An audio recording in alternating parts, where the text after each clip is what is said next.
بسم اللہ الرحمن الرحیم۔ اللہ کے نام سے شروع جو نہایت مہربان رحم والا۔ ان الحمد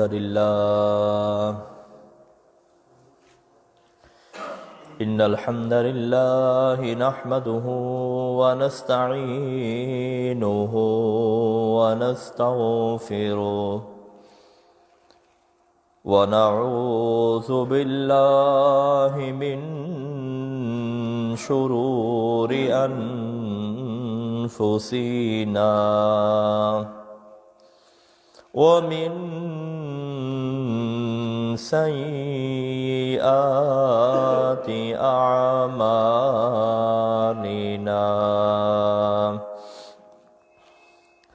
من يهده الله فلا مضل له ومن يضلله فلا هادي له أشهد أن لا إله إلا الله وحده لا شريك له وأشهد أن محمدًا عبده ورسوله صلى الله عليه وسلم يا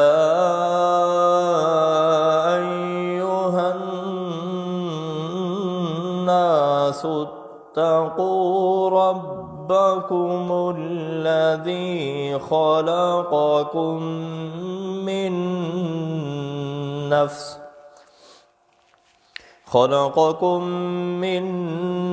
نفس واحدة وخلق منها زوجها وبث منهما رجالا كثيرا ونساء واتقوا الله الذي تساءلون به والأرحام إن الله كان عليكم رقيبا أما بعد أعوذ بالله من الشيطان الرجيم بسم الله الرحمن الرحيم وإنك لعلى خلق عظيم۔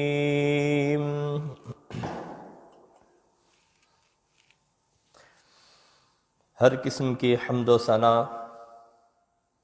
عظمتوں کی بریائی اللہ ذوالجلال والاکرام کے لیے خاص ہے۔ انگنت لا تعداد لا محدود بے انتہا درود و سلام کا تسلسل ہو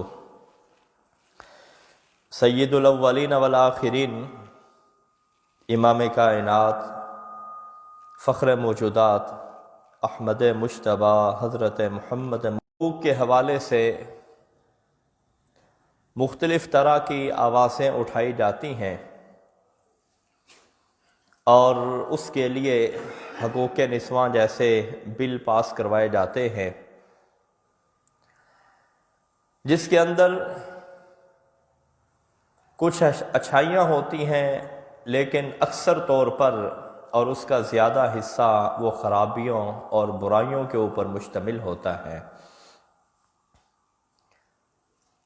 جس کے اندر اسلام کی حدود کو پھلانگا جاتا ہے، اللہ ذوالجلال والاکرام کی شریعت کو پامال کیا جاتا ہے۔ اسلام نے کوئی بھی پہلو ایسا نہیں چھوڑا جس میں اس نے عورتوں کے حقوق کا تذکرہ نہ کیا ہو، اور رسول اللہ صلی اللہ علیہ وسلم کی جو سیرت طیبہ ہے وہ ہم سب کے سامنے ہے۔ رسول اللہ صلی اللہ علیہ وسلم واجب الاطاعت بھی ہیں اور واجب الاتباع بھی ہیں۔ واجب الاطاعت کا مطلب یہ ہے کہ جو رسول اللہ صلی اللہ علیہ وسلم ارشاد فرمائیں اس کے مطابق ہم نے زندگی گزارنی ہے، اور واجب الاتباع کا مطلب یہ ہے کہ جو رسول اللہ صلی اللہ علیہ وسلم کر کے دکھائیں اس کے مطابق بھی ہم نے زندگی گزارنی ہے۔ اللہ ذوالجلال والاکرام واجب الاطاعت ہے کہ جو اللہ ذوالجلال والاکرام ارشاد فرمائے گا ہم اس کے پابند ہیں، لیکن جو اللہ ذوالجلال والاکرام کرے گا ہم اس کے پابند نہیں ہیں۔ واجب الاتباع اللہ ذوالجلال والاکرام نہیں ہے، واجب الاطاعت اللہ ذوالجلال والاکرام ہے، اور رسول اللہ صلی اللہ علیہ وسلم واجب الاطاعت بھی ہیں، واجب الاتباع بھی ہیں۔ آپ کے ارشادات کے مطابق بھی زندگی گزارنا ہوگی اور آپ کی زندگی کو دیکھ کر بھی زندگی گزارنا ہوگی، لیکن اللہ ذوالجلال والاکرام کے جو ارشادات ہیں، جو اس نے احکامات دیے ہیں، اس کے مطابق ہم نے زندگی گزارنی ہے۔ اسلام نے عورت کے بہت سے حقوق بیان کیے ہیں۔ بہت سارے لوگ یہ نعرہ لگا رہے ہیں، جو اچھا نعرہ ہے، کہ معاشرے کو جہیز کی لعنت سے پاک کیا جائے۔ بلا شبہ یہ بہت اچھا نعرہ ہے۔ شادی کو آسان بنانا چاہیے، اور جہیز کے اندر جو بڑی بڑی کڑی شرائط ہوتی ہیں، گاڑی بھی چاہیے، اور بعض تو ایسے ہوتے ہیں گھر بھی چاہیے، استطاعت نہ ہونے کے باوجود دوسروں سے مانگ رہے ہوتے ہیں، طلب کر رہے ہوتے ہیں، اور والدین ساری زندگی پیسہ جوڑتے جوڑتے اپنی بچیوں کو بوڑھا کر لیتے ہیں اسی انتظار میں کہ کب ان کا جہیز پورا ہو اور کب ہم ان کی آگے شادی کریں۔ لیکن اس کے ساتھ ایک دوسرا اہم مسئلہ بھی ہے جس کی طرف میں 2-4 جمعے پہلے توجہ دلا چکا ہوں، اور وہ ہے کہ وراثت کے اندر بچیوں کو، بیٹیوں کو، بہنوں کو محروم کرنا۔ جس طرح جہیز کے بارے میں ایک تحریک چلائی گئی ہے کہ یہ ختم ہونا چاہیے، اسی طرح یہ تحریک بھی ہونی چاہیے کہ وراثت کا اللہ ذوالجلال والاکرام نے حکم دیا ہے، اور اللہ ذوالجلال والاکرام نے اس کو اپنی حدود قرار دیا ہے، اور فرمایا ہے جو یہ کام نہیں کرے گا ہم سخت ترین اس کو سزا دیں گے، ہمیشہ کے لیے اس کو جہنم میں پھینکیں گے۔ اس کی بھی ہمیں فکر کرنی چاہیے کہ یہ وراثت میں جو اللہ ذوالجلال والاکرام نے بیٹیوں کو حصہ دیا ہے ہم کیوں نہیں دیتے؟ اگر ہم بھائی ہیں، ہماری بہنوں کا ہماری وراثت میں حصہ بنتا ہے، ہم کیوں نہیں دیتے؟ اور ہم بڑی آسانی سے کہہ دیتے جی انہوں نے معاف کر دیا تھا۔ بھئی معافی ہوتی نہیں ہے، جب دیا نہیں ہے معافی کا کیا مطلب ہے؟ جب دیا نہیں ہے وراثت کے اندر ان کو مال، معافی کا کیا مطلب ہے؟ آپ ان کو دیں، اگر ان سے وہ اضافی ہو یا وہ ضرورت محسوس کرے کہ یہ میرے بھائی کی ضرورت ہے میں اس کو واپس کر دوں تو علیحدہ بات ہے، دیا ہے نہیں پہلے جا کر معافیہ تلافیہ تو یہ بالکل غلط کام ہے۔ رسول اللہ صلی اللہ علیہ وسلم کی ساری سیرت طیبہ ہر پہلو سے بھری پڑی ہے۔ رسول اللہ صلی اللہ علیہ وسلم نے ہر موقع پر آپ نے عورتوں کے حقوق کا تذکرہ کیا، عورتوں کے حقوق کا، حتیٰ کہ آپ نے وہ خطبہ ارشاد فرمایا جو آپ کا سب سے بڑا خطبہ تھا، جس میں دنیا کے اطراف و اکناف سے حضرات صحابہ کرام اور صحابیات رضوان اللہ علیہم اجمعین وہ موجود تھے، جس کو خطبہ حجۃ الوداع کہا جاتا ہے، جو آپ نے مکہ مکرمہ میں میدان عرفات میں خطبہ حج ارشاد فرمایا۔ وہاں پر آپ صلی اللہ علیہ وسلم نے جو دیگر باتیں ارشاد فرمائی امت کے رہنمائی کے لیے۔ وہاں پر یہ بات بھی ارشاد فرمائی، سیدنا ابو ہریرہ رضی اللہ تعالی عنہ بیان فرماتے ہیں، صحیح بخاری کی روایت ہے 3331 نمبر پر، فرمایا استوصوا بالنساء خیرا، میرے امتیوں میں تمہیں عورتوں کے بارے میں خیر کی وصیت کر کے جا رہا ہوں۔ فإن المرأة خلقت من ضلع وإن أعوج شيء في الضلع أعلاه، عورت کی فطرت یہ ہے کہ اللہ ذوالجلال والاکرام نے اس کو پسلی سے پیدا کیا ہے، اور پسلی کی فطرت کیا ہے کہ پسلی مڑی ہوتی ہے، اور جو سب سے اوپر والی پسلی ہوتی ہے وہ سب سے زیادہ مڑی ہوتی ہے۔ آپ نے یہ بات سمجھائی کہ یہ فطرت ہے عورت کی۔ اگر عورت مالدار ہوگی اس کے نخرے کو برداشت کرنا ہوگا، اگر عورت حسین و جمیل ہوگی اس کے نخرے کو برداشت کرنا ہوگا، اگر عورت کا تعلق اعلیٰ خاندان سے ہوگا اس کے نخرے کو برداشت کرنا ہوگا، اس کی فطرت کو سامنے رکھ کر اس کے ساتھ زندگی گزارنا ہوگی۔ یہ طریقہ کار بالکل ہی غلط ہے کہ میں یہ تصور کروں کہ یہ جس طرح یہ دایاں ہاتھ میں ہوں اور بایاں ہاتھ میری بیوی ہے، جس طرح میں ہوں میری بیوی بالکل اسی طرح ہو، یہ بالکل خلاف فطرت ہے۔ اسی طرح مردوں کے اندر بھی یہ نسبت نکالنا کہ جس طرح میں ہوں دوسرا بھی اسی طرح ہونا چاہیے، یہ بالکل غلط ہے۔ اگر میں اچھا ہوں ٹھیک ہے، مجھے یہ دیکھنا چاہیے دوسرے بھی اچھے ہونے چاہیے، ہمیں یہ خواہش رکھنی بھی چاہیے، لیکن اس کے اوپر انسان آگ بگولا ہو جائے اور انسان برداشت کرنے کی خوبی سے اور صلاحیت سے وہ عاری ہو جائے، یہ بالکل غلط ہے۔ اگر میں اچھا ہوں تو مجھ سے اچھا بھی یقیناً موجود ہے، میں اپنے آپ کو اس اچھے کے مقابلے میں کیوں نہیں لا سکتا؟ میں نچلے کو تو چاہتا ہوں کہ یہ مجھ جیسا اچھا بن جائے، یوں سمجھنا چاہیے 100 میں سے میرے 70 نمبر ہیں، جس کے 40 نمبر ہیں میں اس کے بارے میں یہ خواہش تو کرتا ہوں کہ اس کے بھی 70 نمبر ہونے چاہیے، لیکن جو مجھ سے اچھا ہے، سینئر ہے مجھ سے لائق ترین ہے، اس کے 100 میں سے 100 نمبر ہیں، میں 70 نمبر والا اس 100 نمبر والے کے مقابلے میں کیوں نہیں جا سکتا؟ اس لیے نہیں جا سکتا کہ اللہ ذوالجلال والاکرام نے طبائع مختلف پیدا کی ہیں، مختلف مزاج پیدا کیے ہیں، بھائیوں کے مزاجوں کے اندر فرق ہے، بہنوں کے مزاجوں کے اندر فرق ہے۔ اس لیے یہ سمجھنا کہ جس طرح میں ہوں اصول پسند ہوں اور یہ دیگر جو میرے اندر خوبیاں ہیں میری بیوی کے اندر بھی یہ خوبیاں ہونی چاہیے، یہ ناانصافی ہے۔ رسول اللہ صلی اللہ علیہ وسلم نے اس لیے ارشاد فرمایا کہ فَإِنَّ الْمَرْأَةَ خُلِقَتْ مِنْ ضَلَعٍ، کہ عورت ٹیڑھی پسلی سے پیدا کی گئی ہے، اور جو پسلی جتنی زیادہ اونچی ہوگی اسی قدر وہ ٹیڑھی ہوگی، اسی ٹیڑھی پسلی کے ساتھ تم نے زندگی گزارنی ہے۔ یہ ہے جو اسلام نے حق دیا ہے، عورت کو یہ اسلام نے حق دیا ہے۔ محمد رسول اللہ صلی اللہ علیہ وسلم اپنے عالمی خطبے میں یہ بات ارشاد فرما رہے ہیں کہ تم دنیا کے اطراف و اکناف سے آئے ہوئے ہو، یہ میرا پیغام لے کر جاؤ، اور آپ نے یہ بات بھی ارشاد فرمائی فَلْيُبَلِّغِ الشَّاهِدُ الْغَائِبُ، جو یہاں پہ موجود ہیں وہ میرا پیغام سن لیں، اور جو نہیں آ سکے، جو پیچھے رہ چکے ہیں، ان تلک میرا یہ پیغام پہنچا دیں کہ حضرت محمد رسول اللہ صلی اللہ علیہ وسلم نے تمہارے لیے یہ پیغام بھیجا ہے۔ وَإِن تَرَكْتَهُ لَمْ يَسَلْ أَعْوَجْ، فرمایا عورت کی فطرت کیا ہے؟ یہ ٹیڑھی پسلی ہے، اگر تم اس کو چھوڑ دو گے یہ ٹیڑھی ہی رہے گی، لیکن فَإِن ذَهَبْتَ تُقِيمُهُ كَسَرْتَ، اگر تم اس کو سیدھا کرنا چاہو گے تو یہ پسلی ٹوٹ جائے گی، تمہارا عورت سے نبھا نہیں ہو سکے گا۔ کسی عورت کے اندر کوئی خوبی، کسی عورت کے اندر کوئی خوبی، یہ اسلام نے عورت کا حق دیا ہے۔ زمانہ جاہلیت میں عورت کے ساتھ کیا سلوک کیا جاتا تھا آپ اچھی طرح جانتے ہیں، پیدا ہوتے ہی زندہ درگور کر دیا جاتا۔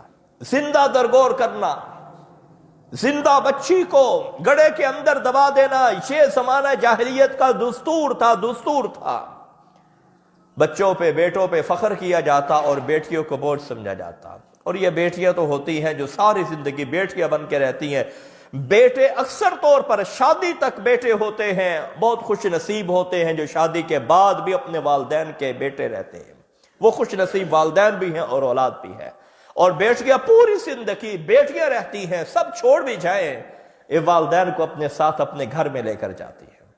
بیٹے نکال بھی دینا، بوجھ بھی محسوس کرنا شروع کر دیں، تو یہ بیٹیاں اپنے بوڑھے والدین کو اپنے گھر میں لے کر جاتی ہے کہ آپ ہمارے یہاں آ کر ٹھہریے، آپ کو کسی قسم کی کوئی تنگی اور کوئی پریشانی نہیں ہوگی۔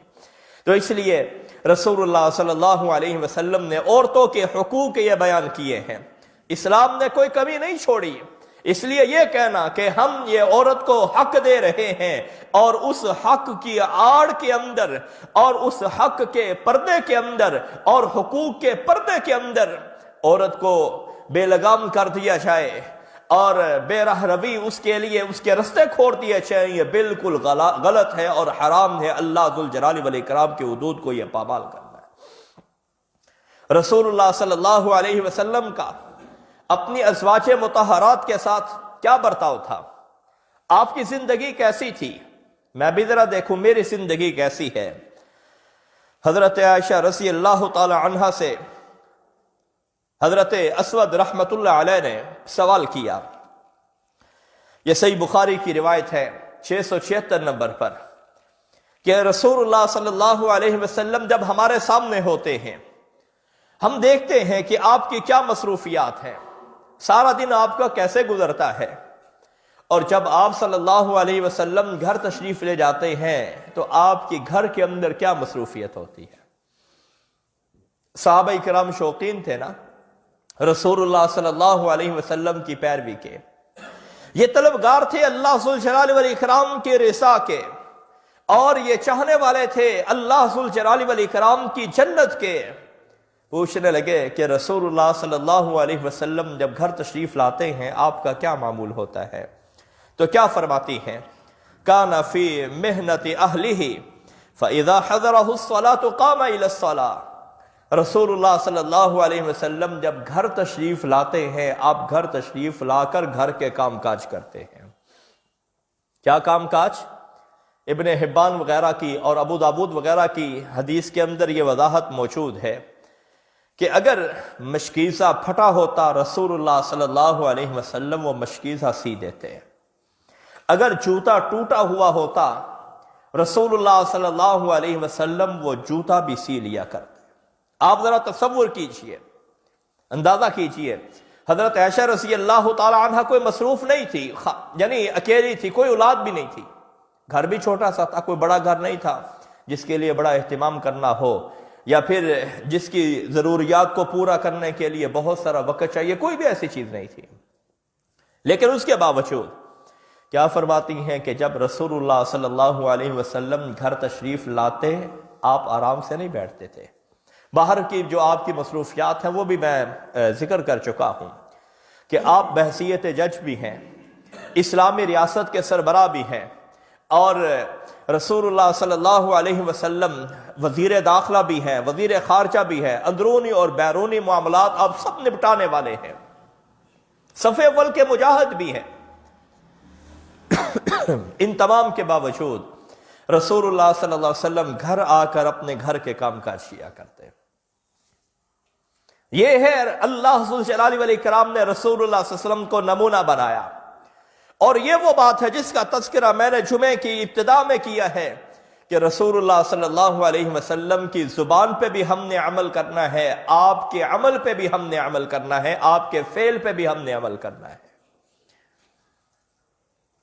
فَإِذَا حَضَرَهُ الصَّلَاةُ، جب مسجد نبوی سے مؤذن رسول سیدنا بلال یا عبداللہ بن ام مکتوم رضی اللہ تعالی عنہما اللہ ذوالجلال والاکرام کی طرف بلاتے، محمد رسول اللہ صلی اللہ علیہ وسلم ایسے ہو جاتے جیسے ان کے گھر والوں کے ساتھ کوئی تعلق ہی نہیں ہے۔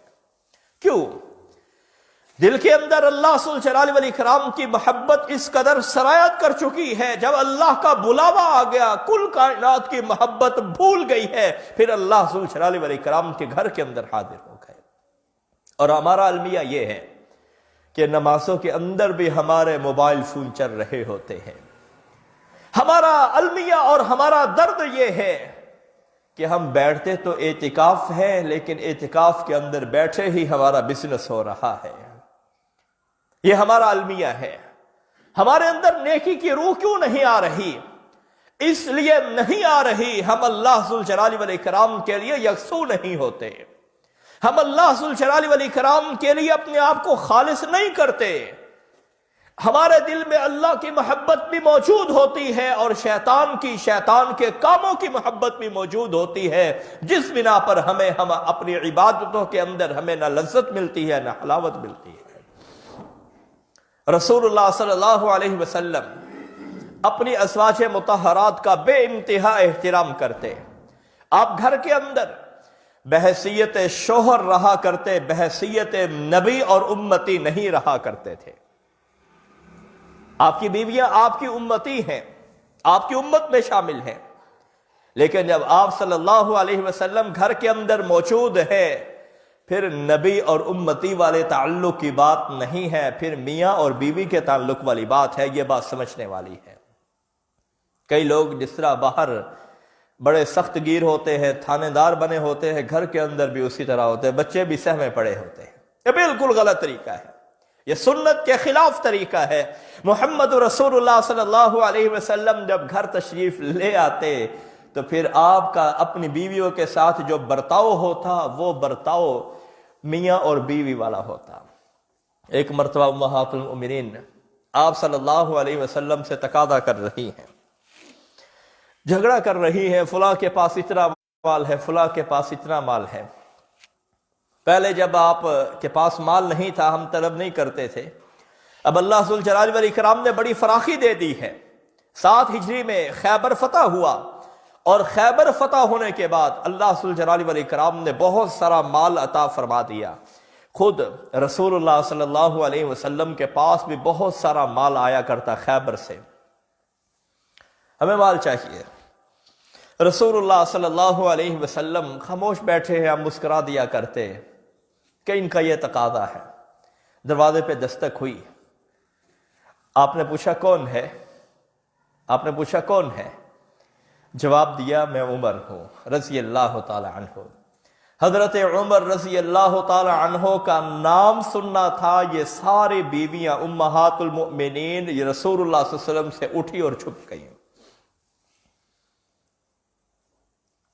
امیر المؤمنین خلیفۃ المسلمین، اتنا عظیم انسان کہ جس کی رائے پہ اللہ ذوالجلال والاکرام قرآن مجید کا نزول فرمائے، جب آپ کے پاس موجود ہوتے ہیں، حاضر ہوتے ہیں، رسول اللہ صلی اللہ علیہ وسلم کی بیویوں کو جھاڑ پلاتے ہیں. ان کے اندر ان کی اپنی بیٹی بھی موجود ہے، حفصہ بنت عمر بھی موجود ہے. کیا کہتی ہیں؟ اے اللہ کی دشمنوں، تم نے رسول اللہ صلی اللہ علیہ وسلم کو تنگ کیا ہے. مجھ سے ڈرتی ہو، رسول اللہ صلی اللہ علیہ وسلم سے نہیں ڈرتی. آپ اندازہ کیجئے کہ رسول اللہ صلی اللہ علیہ وسلم کا اپنے بیویوں کے ساتھ کیسا برتاؤ تھا، میرا اپنی بیوی کے ساتھ کیسا برتاؤ ہے. یہ میں نے اور آپ نے، ہر آدمی نے یہ تجزیہ کرنا ہے. ہمارے اندر وہ ہندوانہ جو طور طریقہ ہے، یہ جی رن مرید ہے، یہ زن مرید ہے، یہ بالکل غلط ہے. اسلام نے دونوں کو برابر کا رتبہ دیا ہے. بعض مقامات پہ مرد افضل ہے اور بعض مقامات پہ عورت افضل ہے. عبادات دونوں کی ایک جیسی ہیں، معاملات دونوں کے ایک جیسے ہیں، عقائد دونوں کے ایک جیسے ہیں، اخلاقیات دونوں کے ایک جیسے ہیں. اسلام نے تمام یہ حقوق دیے ہوئے ہیں. رسول اللہ صلی اللہ علیہ وسلم نے اپنی سیرت طیبہ سے یہ واضح کر دیا کہ ہمارے نزدیک یہ عورت جس طرح ہمارے ہاں مشہور ہے نا، یہ پاؤں کی جوتی ہے، معاذ اللہ، جب مرضی بدل لو، جب مرضی طلاق دے دو. یہ بالکل غلط طریقہ ہے. حضرت اما عائشہ رضی اللہ تعالی عنہ سے پوچھا گیا، سنن ابو داود کی روایت ہے 4786 نمبر پر، کہ رسول اللہ صلی اللہ علیہ وسلم کا رویہ کیسا تھا؟ فرماتی ہیں ما ضرب رسول اللہ صلی اللہ علیہ وسلم بیدہ خادما ولا امرأة قط. رسول اللہ صلی اللہ علیہ وسلم نے اپنے ہاتھ سے نہ کبھی کسی بیوی کو مارا ہے، نہ کسی خادم کو مارا ہے، جس کو آپ ملازم کہہ سکتے ہیں یا غلام کہہ سکتے ہیں. غلام ملکیت ہوتی ہے. اور آقا کو اتنا حق ہے، آپ اندازہ کیجئے، آقا کو اتنا حق ہے کہ اگر غلام بھاگ جائے اجازت سے بغیر اور گرفتار ہو جائے، آقا اس کا ہاتھ بھی اگر کاٹنا چاہے اس کو اجازت ہے۔ اگر مسلمان ہے، غلام ہے، بھاگ گیا، اب بھاگنے کی صورت میں رسول اللہ صلی اللہ علیہ وسلم نے ارشاد فرمایا اس کی نماز ہی قبول نہیں ہوگی، یہ اپنے آقا سے بھاگا ہے۔ لیکن اس کے باوجود رسول اللہ صلی اللہ علیہ وسلم نے کبھی اپنے غلام کو نہیں مارا۔ حضرت انس رضی اللہ تعالی عنہ نے 10 سال رسول اللہ صلی اللہ علیہ وسلم کے پاس گزارے ہیں، 10 سال۔ فرماتے ہیں مجھے رسول اللہ صلی اللہ علیہ وسلم نے کبھی اف تک نہیں کہا، بچہ تھا نا، 8 سال کے تھے، ماں نے وقف کر دیا، اور جب 18 سال کے ہوئے تو رسول اللہ صلی اللہ علیہ وسلم کا انتقال ہوا، گھر کے کام کاج یہ کیا کرتے تھے 10 سال تک۔ اور حضرت ام عائشہ رضی اللہ تعالی عنہا نے جو بات کہی ہے، میں ابو داود کی یہ تفصیلی حدیث دیکھ رہا تھا اور سوچ رہا تھا، فرماتی ہیں کہ رسول اللہ صلی اللہ علیہ وسلم سے جس نے بھی زیادتی کی ہے، جس نے بھی آپ پر ظلم کیا ہے، محمد رسول اللہ صلی اللہ علیہ وسلم نے کبھی اس کا بدلہ لیا ہی نہیں ہے۔ میں ہوں یا آپ ہوں، ہمیں دیکھنا چاہیے کہ ہمارا کیا طریقہ ہے۔ ہم تو اتنی دیر تک سکون ہی نہیں کرتے جتنی دیر تک ہم انتقام نہ لے لیں، بدلہ نہ لے لیں۔ رسول اللہ صلی اللہ علیہ وسلم کی سیرت طیبہ حضرت ام عائشہ بیان فرماتی ہیں کہ آپ صلی اللہ علیہ وسلم پر جس نے بھی زیادتی کی، جس نے بھی ظلم کیا، جس نے بھی آپ کو تکلیف دی، رسول اللہ صلی اللہ علیہ وسلم نے کبھی کسی سے انتقام نہیں لیا۔ ہاں، جس نے اللہ ذوالجلال والاکرام کی حدود کو پھلانگا، پھر رسول اللہ صلی اللہ علیہ وسلم نے اس کو چھوڑا نہیں ہے۔ چور پکڑا جائے، آپ نے اس کا ہاتھ کاٹا۔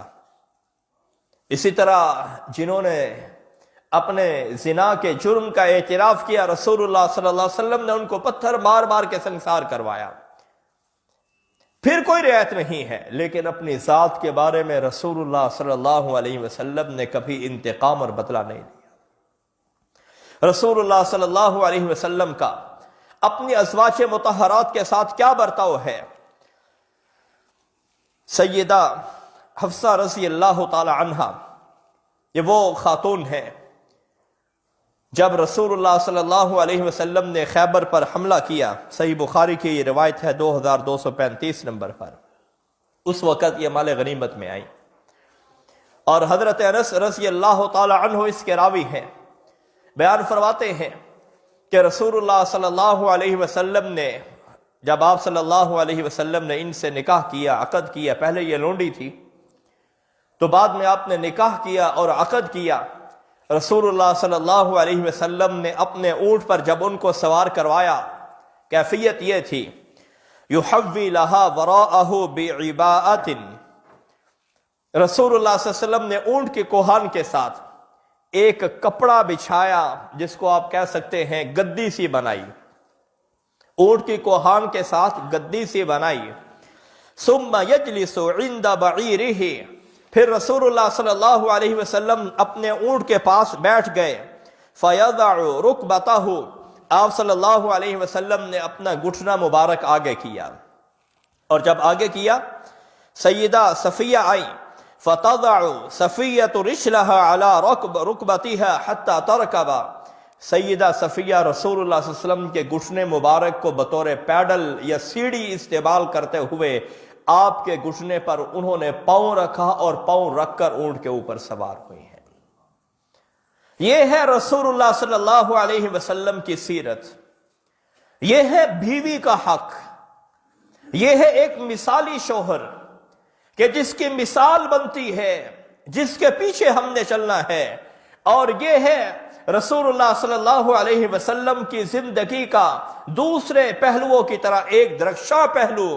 حضرت ام عائشہ رضی اللہ تعالی عنہا سے پوچھا گیا، صحیح مسلم کی روایت ہے 746 نمبر پر، کسی نے کہا کہ بیوی شوہر کے اخلاق کو سب سے زیادہ جاننے والی ہوتی ہے، آپ نے زندگی گزاری ہے، کیسے پایا ہے؟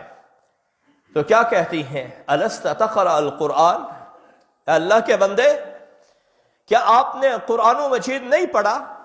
یہ کہنے لگے پڑھا ہے۔ کہنے لگے کہ قرآن مجید جس طرح کہتا ہے محمد رسول اللہ صلی اللہ علیہ وسلم اسی طرح کرتے چلے جاتے ہیں۔ کان خلقہ القرآن، قرآن کہتا ہے تم نے اس طرح کرنا ہے، محمد رسول اللہ صلی اللہ علیہ وسلم اس کی عملی تصویر ہے اور صحیح تعبیر ہے۔ یہ ہے ایک بیوی کی گواہی، مجھے بھی دیکھنا ہوگا کہ میری بیوی میرے بارے میں کیا تبصرہ کرتی ہے۔